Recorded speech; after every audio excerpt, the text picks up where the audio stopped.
আমি আগে বলেছি যে জরিপে যে ফল হয় সেটা আমি ওভাবে গুরুত্ব দিই না, শুরুতে আমি বলে নিচ্ছি। এবং আমি এটাও বলেছি যে জরিপটা নির্ভর করে কোন প্ল্যাটফর্মে জরিপটা করা হচ্ছে তার উপর।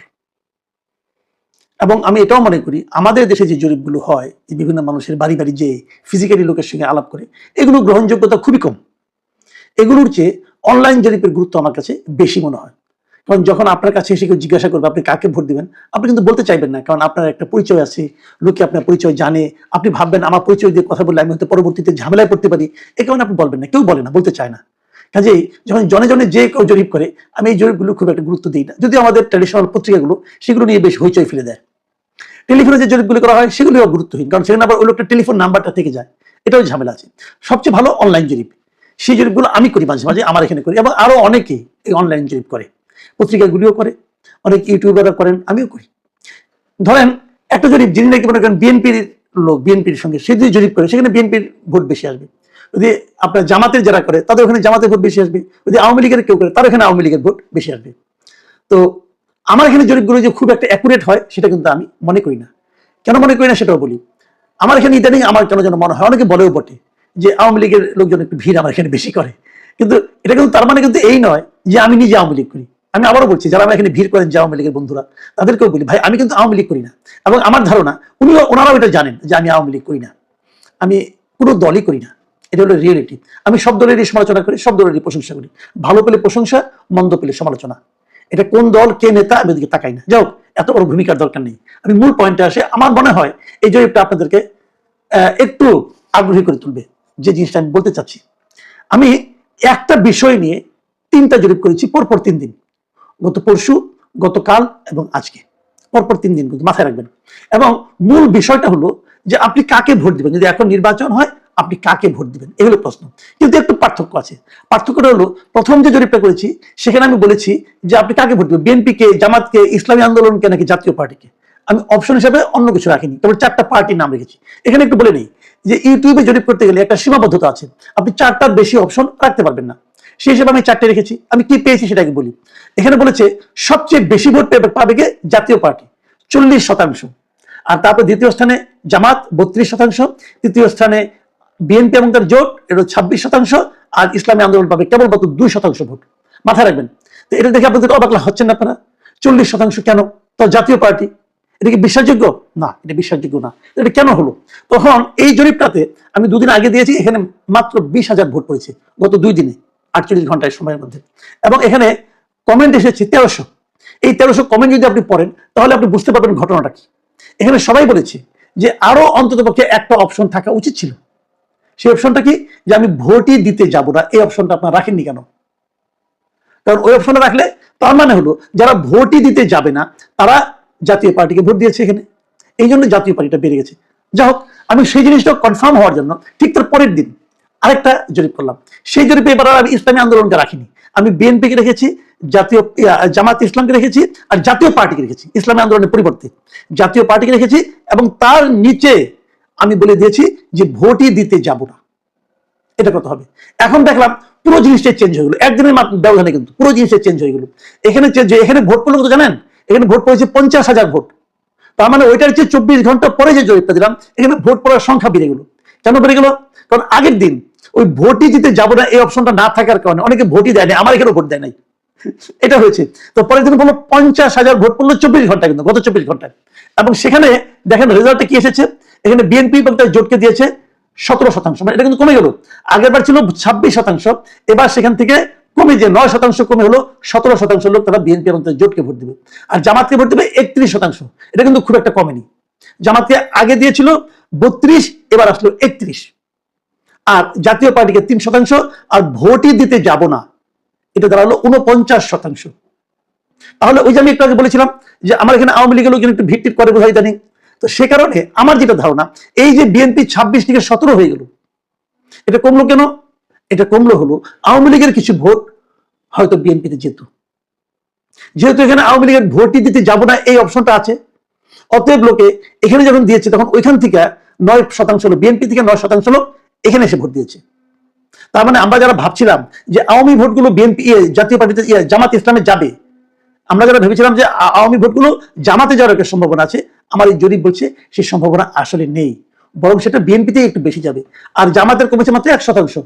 কারণটা হলো জামাতের ওই 1% লোক জামাত নয়, কিন্তু জামাতকে ভোট দিত। জামাতের ভোটটা কিন্তু একটা স্ট্যাটিক অবস্থায় আছে। আচ্ছা, আর জাতীয় পার্টিতে ভোট কত? অনেক 3%। আগের বার ছিল 40%, সেখান থেকে কমে হলো 3%। মানেটা কি? মানে জাতীয় পার্টির নিজস্ব কোনো ভোট নাই। যদি তারা কিছু পায়, এটা আওয়ামী লীগের লোকের ভোটই পাবে, আর কারো ভোট পাবে না। আসেন এরপরে সবচেয়ে ইন্টারেস্টিং পয়েন্টটাতে আসি। আজকে সকালে 10টার দিকে আমি আরেকটা জরিপ দিয়েছি, একই রকম, কিন্তু এখানেও অপশন একটা চেঞ্জ করে দিয়েছি। সেই অপশনটা ভোটই দিতে যাব না, এটা বাদ দিয়েছি। এটা বাদ দিয়ে আমি বলেছি যে ধরা যাক হাইপোথেটিক্যালি আপনি ধরেন এবার যদি আওয়ামী লীগ ইলেকশন করতে পারতো, কথার কথা আমার প্রশ্নটা এরকম ছিল, যদি আওয়ামী লীগ এখন নির্বাচনে থাকতো তাহলে আপনি কাকে ভোট দিতেন? এই হলো আমার প্রশ্ন। আওয়ামী লীগ নির্বাচনে নাই, কাজে এটা হয়তো অর্থহীন জরিপ হতে পারে, কিন্তু আমি সেই সম্ভাবনাটা বুঝতে চেয়েছি যে আসলে আওয়ামী লীগের কয়জন। এখানে 32,000 ভোট পড়েছে 8 ঘন্টায়, প্রথম 8 ঘন্টায়। তার মানে যে হারে পড়ছে এটা হয়তো ওর চেয়েও বেশি ভোট এখানে পড়বে। মানে আওয়ামী লীগ নির্বাচনে থাকলে আসলে বেশি লোক নির্বাচনে ভোট দিতে যেত। এখানে ভোটের হারটা কি? বিএনপির ভোট কিন্তু আগের সেই 17 থেকে আরো 3% কমে গেছে, এখানে এসেছে 14%। জামায়াতের ভোট এবার অনেক কমে গেছে, এবার 31 থেকে কমে হয়েছে 20%। ভাবেন একবার, তাহলে জামাতে কিছু ভোট পেত আওয়ামী লীগের। আর আওয়ামী লীগের ভোট কত? 62%। আর এই তিন দলের কোনোটাকেই ভোট দেবে না এমন লোক হলো 4%। এরা হয়তো ইসলামী আন্দোলন এদের এখানে যাবে। তাহলে এখান থেকে আমরা কি দেখলাম? যে তাহলে আওয়ামী লীগ ভোট পেত কিন্তু 62%। তো যেহেতু আওয়ামী লীগ নির্বাচনে নাই, এটা নিয়ে আনন্দিত হওয়ার কিছু নাই। হ্যাঁ, কিন্তু আমি বলতে চাচ্ছি হয়তো আমার এখানে আওয়ামী লীগের লোকজন বেশি 80 তারিখ ভর করছে, যেহেতু ধরে নিচ্ছি কাজে তারা সবাই এই 62-র মধ্যে আছে। আর বাকি রকম এখন আপনি বলবেন যে অন্যরা নাই কেন, অন্যরা আমার এখানে এতটা ভিড় করে না কেন? অন্যরাও করে, অনেক করে, লোক তো অনেক। আপনি ভাবেন যদি 32% হয়, যদি 32,000 ভোট পড়ে, তার 20% কিন্তু কম না, প্রায় 6,400। 6,400 আমার এখানে যারা দেখেন তাদের মধ্যে 6,400 জন যদি জামাতকে ভোট দেয়, এটা একদম কম ফিগার না। এই ফিগারটাকে একদম আপনি অবহেলা করেন না, এটা অনেক বড় ফিগার। কিন্তু এখানে যে জিনিসটা হয় কি, এই যে একটা ক্যারেক্টার আছে, আমি দেখেছি ইউটিউবে অনেকদিন থেকে, যে ইউটিউবের ক্যারেক্টারটা হলো যারা একটু বিপদে থাকে তারা সোশ্যাল মিডিয়ায় বেশি নির্ভর করে, যেমন আগে করতো সেটা বিএনপি অথবা জামাত, এখন করে আওয়ামী লীগ। আর যারা একটু লুটপাট এবং নানা রকম ধান্দায় ব্যস্ত থাকে তারা একেবারেই দেখে না, যেটা আগে আওয়ামী লীগ দেখতো না, এখন বিএনপি দেখে না, তারা এখন অন্য কাজে ব্যস্ত। আর জামাতের যারা লোক তারা আগেও ডেডিকেটেড, এখনো ডেডিকেটেড, তারা খুবই সিরিয়াস, তারা সিরিয়াস ভেঙে থাকে। কিন্তু জামাতের যেটা আছে এটাই, জামাতের এটি সুবিধা, এটি অসুবিধা। অসুবিধা এই কারণে জামাতের যত কর্মী তত ভোট, জামাতের কিন্তু তার বেশি নাই। আর আওয়ামী লীগ বিএনপির ক্যারেক্টারটা এমন যে কর্মী টর্মী হয়তো কম, কিন্তু ভোট, ফ্লোটিং ভোট সবাই সেখানে পড়ে। এরা কোনো দলের না, তারা এসে আওয়ামী লীগ অথবা বিএনপিকে ভোট দেয়, তারা সাধারণত জামাতকে ভোট দেয় না। এই ফ্লোটিং ভোট না হলে নির্বাচনে জেতা বড় কঠিন। তবে জামাত এবার নতুন একটা ক্যারেক্টার তৈরি করার চেষ্টা করছে, তারা সবাইকে ইনক্লুড করার চেষ্টা করছে। যাও, সেটা অন্য হিসাব। এখন আমি আপনাদেরকে রিকোয়েস্ট করবো, আপনারা কমেন্টগুলো পড়বেন, কমেন্টগুলো পড়লেই বুঝতে পারবেন যে আসলে মানুষ কি ভাবছে, মানুষ কোন দিকে যাচ্ছে। একটা জিনিস কি দেখেন আপনি, যে আমার এখানে যদি 62, একমাত্র আমার এখানে, আরো তো অনেক আছে ভাই, যদি 60%, 62% হয়, যে 32,000-এর মধ্যে যদি 60% আমি ধরি, তাহলে 19,000 লোক কিন্তু তারা আওয়ামী লীগকে ভোট দিত। তো এই লোকগুলিকে আপনি কিন্তু ইগনোর করতেছেন, আপনারা এমন একটা নির্বাচন করতেছেন যে নির্বাচনে এই লোকগুলো কোনো ভোট নাই, এই লোকগুলো ভোট দিতে আগ্রহ অনুভব করছে না। এটা কেমন গণতন্ত্র? এটা কি গণতন্ত্র হলো? গণতন্ত্রের কোন সংজ্ঞায় কি এটাকে জাস্টিফাই করা যাবে? যাবে না। ডক্টর ইউনূস তারপরে বলে যাচ্ছেন উনি ইতিহাসের শ্রেষ্ঠ নির্বাচন দিবেন। হ্যাঁ, উনি এমন একটা নির্বাচন দিবেন যে নির্বাচনে মিনিমাম 30 থেকে 35% লোক তার ভোট দেওয়ার জন্য আগ্রহ অনুভব করবে না। যে নির্বাচনে 30 থেকে 35% ভোটার ভোট দিতে আগ্রহ অনুভব করে না, সেটা ইতিহাসের শ্রেষ্ঠ নির্বাচন।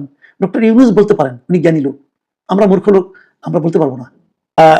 মজনু তিনি লিখেছেন, কামাল ভাই একটা কথা বলি, বিএনপির চেয়ে জামায়াত মেয়েদের ভোট বেশি পাবে আর অনেক পার্থক্য গড়ে দিবে। এটা কিন্তু অনেকদিন ধরে আলোচনা হচ্ছে যে মেয়েদের মধ্যে নাকি জামায়াতের মধ্যে বেশ ভালো কাজ করেছে এবং সে কাজেরই ফল সম্ভবত মজনু সাহেব বলছেন আর কি। শাহনওয়াজ সুমন লিখেছেন, দেশের মা বেহেন সবাই জামায়াতকে চায়, তারা 400 তিনের ঘর করতে চায়, মানে একটু বিদ্রুপ আছে আর কি। মঈন ইসলাম লিখেছেন, জামায়াত কিয়ামত পর্যন্ত চেষ্টা করলেও বাংলাদেশের মাটিতে সরকার গঠন করতে পারবে না। বাস্তবে তাদের ভোট নেই, এটাই সত্য।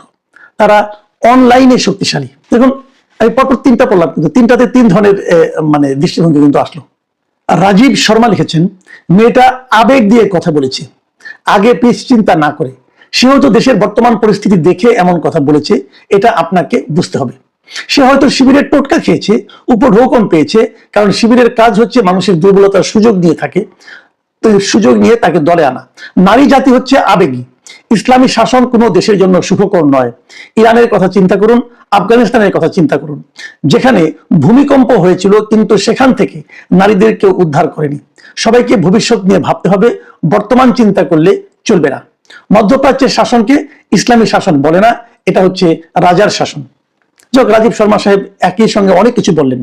এবারে মন্তব্যটা লিখেছেন অ্যাঞ্জেল ড্রয়িং ক্রাফট মি, ছদ্মনাম, হয়তো ওনার সংগঠনের নাম, প্রতিষ্ঠানের নাম। তিনি লিখেছেন, এইসব মহিলারাই সবার আগে কান্না শুরু করবে জামাত আসলে। আবেগে বাঙালি নিজে নিজের পাছায় বাস দেয়, যখন ফাঁদে পড়ে তখন কুল কিনারা পায় না।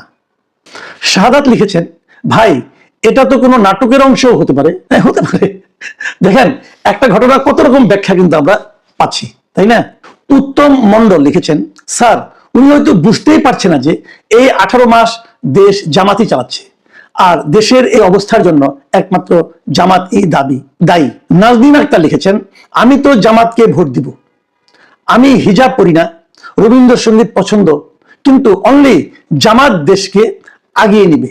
কে কে জামান লিখেছেন, এইসব মেয়েরা হচ্ছে যৌনকর্মী, এরা হচ্ছে রাতের খাবার, এদের মতো ফালতু মেয়েদের কথা কে শুনে? দেখেন, আমি এখন একটু কথা বলি এই মন্তব্যগুলি নিয়ে। এক একজন এক এক ধরনের কথা বলছেন, এবং এই জামান সাহেব যে মন্তব্যটা করেছেন, এটা আমার কাছে সবচেয়ে আপনার আপত্তিকর মন্তব্য মনে হয়েছে। দেখেন, আপনি যখন বললেন রাতের খাবার, এটা একদম সুইপিং কমেন্ট হয়ে গেল না? আপনি কি জানেন ওনার সম্পর্কে?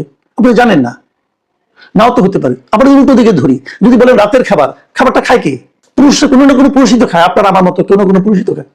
তাহলে এটা কি খাবারের দোষ নাকি যে খায় তার দোষ? এই যে এভাবে কমেন্ট করা ঠিক না। তারও চেয়ে বড় কথা, ধরে নিলাম আপনার কথাই ঠিক, কিন্তু তাও তো ওনার ভোট আর আপনার ভোট একই ভোট। আপনি জ্ঞানী লোক, আপনি বুঝতে পারছেন, আপনার ভোটকে কিন্তু একটাই গ্রহণ করা হবে, এবং নির্বাচনটা কিন্তু ভোটের উপর হয়।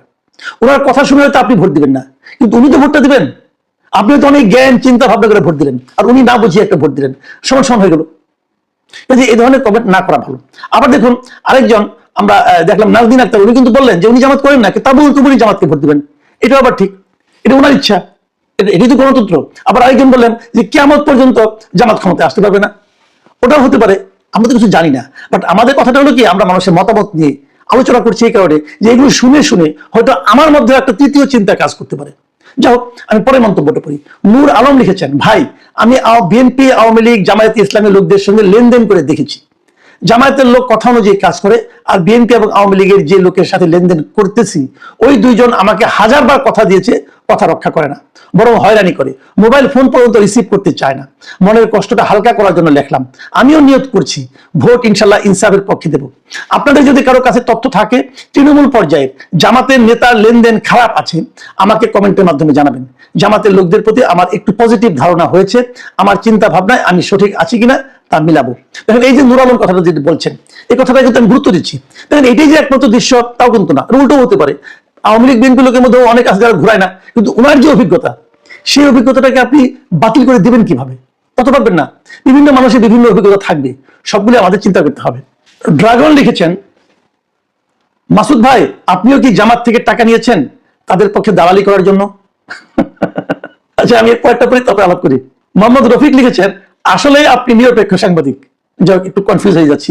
আবার রাজীব লিখেছেন, মাসুদ হলো আওয়ামী লীগের দালাল, ভারতীয় বীজ। ভাই আমি কোন দিকে যাব?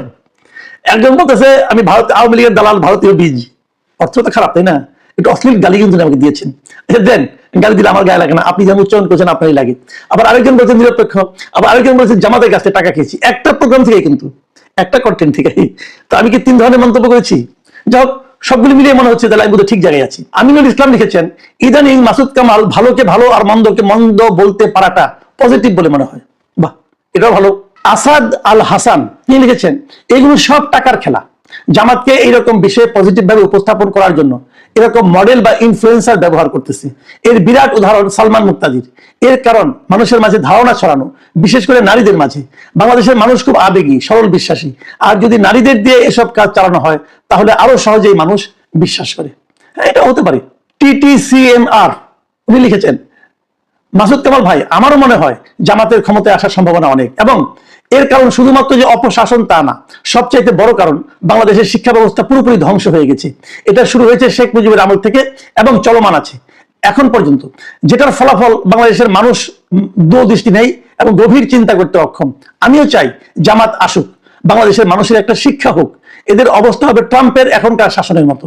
মাহফুজ অন্তু লিখেছেন, আপনি ইনিয়ে বিনিয়ে এটাই বলতে চান যেন বিএনপি আওয়ামী লীগের প্রতি অত্যাচার না করে। এটাই আপনার সব ভিডিওর থিম। দিল্লি টাকা খান, তার গুণ না গাইলে তারাও থেরাপি দিবে সেই প্রেসারে। একটা কথা ঠিক বলেছেন যে আপনি ইয়াংদের ভাষা বুঝেন না। এর কারণ তারা শুধুমাত্র এই কারণে জামাতকে ভোট দিবে যে জামাত আওয়ামী লীগের প্রতি অন্যায় করে না। জামাতের মধ্যে আরো সব ভালো গুণ আছে যা দ্বারা সবাই প্রভাবিত, সৎ, সাংস্কৃতিক, নৈতিক, নির্লোভ। কিন্তু আপনি ছাত্র দলকে সিরিয়াস করতে চান যেন তারা আওয়ামী লীগকে বুকে আগলে রাখে জামাতকে থামাতে। এই হচ্ছে আপনার থিম। যাই হোক, আমার থিম নিয়ে আপনি বেশ গবেষণা করেছেন, আপনাকে অনেক ধন্যবাদ ভাই। মোহাম্মদ মাসুম লিখেছেন, স্যার এরকম নিরপেক্ষ আলোচনা সবসময় করার চেষ্টা করবেন, যদি কোনো সময় বাধা আসে ওপেন করে দিবেন সেটা। হ্যাঁ, আমি এই মাসুম সাহেবের এই বক্তব্যটা খুব পছন্দ করলাম। আমি আপনাকে বলি, বাধা আসলে আমি অবশ্যই ওপেন করে দেবো, এবং আমি যেটা বুঝি ভাই আমি সেটাই বলি। এটা যদি নিরপেক্ষ হয়, নিরপেক্ষ না হলে নাই, কিছু করার তো নাই, তাই না? আপনার মন্তব্যের জন্য অনেক ধন্যবাদ। মোহাম্মদ খলিলুর রহমান লিখেছেন, বিএনপির চাঁদাবাজি, মব, দখল, হত্যা, ধর্ষণ, লুটপাট, অগ্নিসংযোগ, খাম্বা তারেক, হাওয়া ভবন, 21 আগস্ট গ্রেনেড হামলা, দুর্নীতিতে পরপর 5 বার চ্যাম্পিয়ন, এই সবই বিএনপির বিকল্প জামাত। অন্যদিকে আওয়ামী লীগ নেই, তারপরও চাই রক্কাটা পার্টি শিবির, 71-এর গণহত্যাকারী, 2.5 লক্ষ মা বোনের ইজ্জত লুণ্ঠনকারী, 24-এর মেটিকুলাস ডিজাইনের জনক জামাত রাষ্ট্র ক্ষমতায় না আসুক। মোহাম্মদ আমিন লিখেছেন, ভাই আপনি একটা ভিডিও বানান দ্বৈত নাগরিক নিয়ে, অনেকের নমিনেশন অবৈধ হয়েছে, তো তারেক রহমানের হলো না কেন? এই বিষয় নিয়ে কথা বললে ভাববো আপনি সত্য কথা বললেন। ভাই আমি এই বিষয় নিয়ে ভিডিও অবশ্যই বানাবো, কিন্তু তারেক রহমান যে দ্বৈত নাগরিক তার একটা প্রমাণ প্লিজ আপনি আমাকে দেন। আমি যদি প্রমাণ না পাই আমি কিসের উপর ভিত্তি করে বলবো? কাজে আপনি যদি আপনার কাছে প্রমাণ থাকে প্লিজ সেটা আমাকে পাঠান, আপনি দেখবেন অবশ্যই আমি ভিডিও করব, কোনো সমস্যা নেই। প্রিয় দর্শক, এই ছিল আজকের দর্শকের কথা। আগামীতে আবার আমাদের কথা হবে, আবার কথা দিচ্ছি, চেষ্টা করব যে অন্তত একদিন পর পর দর্শকের কথা করার জন্য।